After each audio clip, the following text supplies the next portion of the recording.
Now, this sort of set the tone for the next conversation. We're looking at the latest report from the International Energy Agency, which indicates that the recovery from COVID-19 pandemic and the global energy crisis has led to a significant increase in clean energy investment. Between 2021 and 2023, investment in clean energy have risen by 24% compared to a 15% increase in fossil fuels.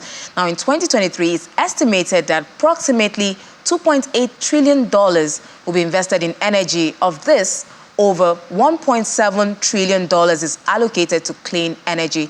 Chinan Dikwo, energy expert and vice chair, African Energy Council, joins us to unpack this.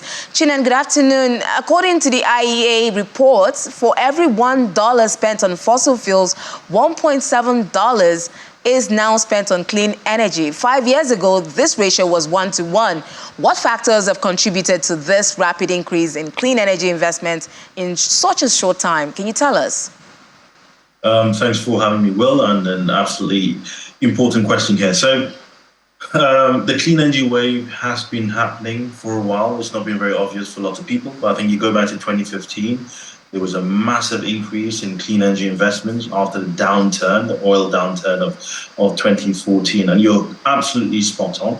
At the moment, for every dollar spent in fossil fuels, about 1.7 is being spent in clean energy. The reason for that is very simple. If you look at most of the clean energy technologies today, they've seen a rapid increase in their efficiencies, okay? You take solar, for instance, it's gone from about 12% efficiency to 22, around 24 today. You look at cost of solar, it's been 90% down in the last 10 years. So 90% shave off of the cost in the last 10 years. Wind about the same. You've seen also a massive learning curve, so costs have come down. So the whole point here, Will, is what's been driving it? What's driving it is that these clean energy technologies are reaching cost parity with fossil fuel technologies, and that's starting to become very attractive. That's why we're seeing a massive resurgence. Now, outside of that, of course, the thing people know so much is this clean energy agenda and all the noise around it. Yes, that's part of it, but the reality of it is, from a technology standpoint, these technologies are seeing a seismic shift. From a cost standpoint, they're becoming way cheaper. From an efficiency standpoint, they're becoming much better. So these are the things that have driven it, to answer your question pointedly. So how is the policy, because I was looking at the report and it's saying that, how has policy support such as U.S. Inflation Reduction Act influenced the trajectory of clean energy investments? Great question again, Will. The reality is, so if you look at the U.S., yes, there is the Inflation Reduction Act. You're 100% right, but let's be very clear. The Inflation Reduction Act also has healthcare in there, so it also has mechanisms for healthcare, also has mechanisms for revenue generation, for tax breaks, and of course clean energy.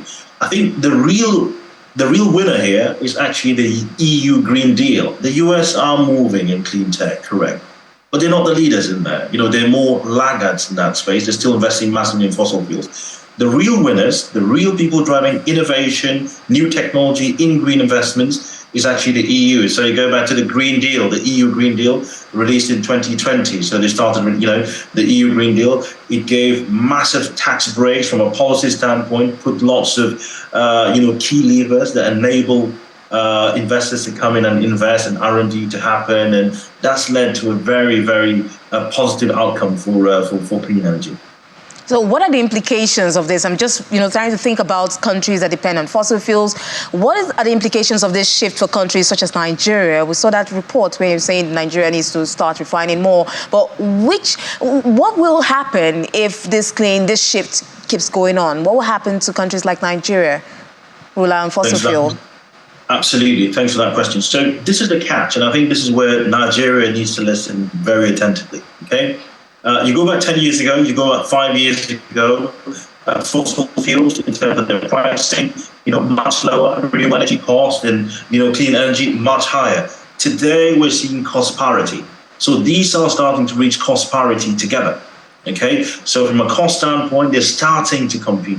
What that means ultimately is, if you look at our markets in Europe and the US and parts of Asia, lots of these markets are moving away from fossil fuels into clean technology. What's an example? You look at electric vehicles. You go back to the UK today, there are laws that say by 2035, much of transportation will be electric.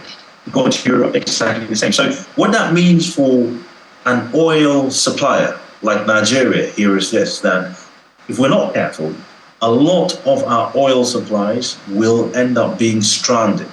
They'll go into international markets and there'll be no buyer for them because that whole segment of transportation has been electrified. And this is where the thinking hat, our thinking hat, needs to be on as a nation.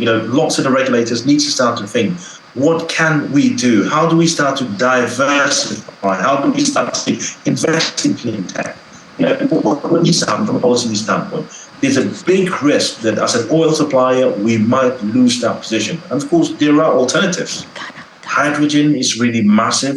The EU is a demand center. We can take advantage of that and start to ship hydrogen into Europe. We can take advantage of a renewable energy boom and increase the penetration of renewables in our energy mix. So there's several things that we can do, but I think we need to wear that policy and thinking hat.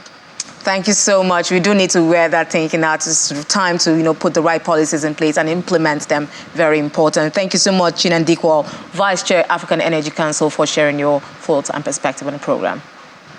Thanks for having me.